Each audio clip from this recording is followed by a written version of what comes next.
आज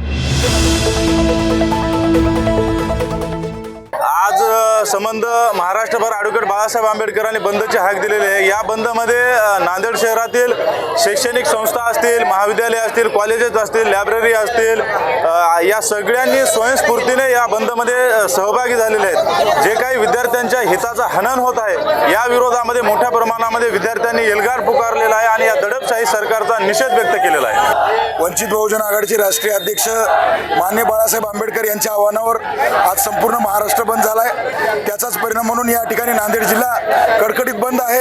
या ठिकाणी सगळ्या राजकीय पक्षांनी, भाजप सोडून सगळ्या पक्षांनी आम्हाला या ठिकाणी पाठिंबा दिलेला आहे। दिल्लीमध्ये विद्यार्थ्यांवर जो अन्याय होतोय त्या अन्यायाच्या विरोधात बाळासाहेबांनी हा आदेश दिला होता, त्याचं त्या कडकडीत पालन आम्ही नांदेडकरांनी केलेलं आहे।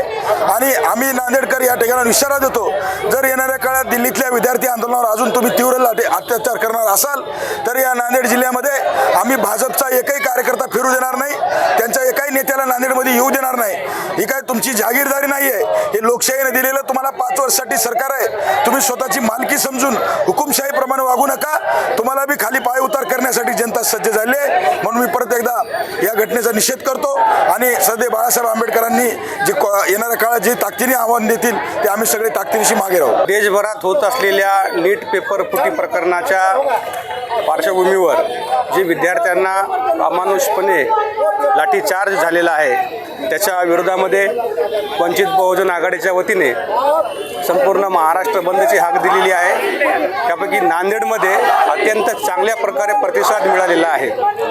जी सरकार जातीयवादीपणा करत आहे त्या सरकारच्या विरोधामध्ये हा विद्यार्थ्याचा आक्रोश आहे आणि लवकरात लवकर धर्मेंद्र प्रधान यांचा राजीनामा घेऊन आणि ज्या मागण्या केलेल्या आहेत त्या मागण्या लवकरात लवकर पूर्ण करण्यात यावा, अन्यथा नाहीतर या विद्यार्थ्याच्या आक्रोशाला सरकारला सामोरे जावे लागेल।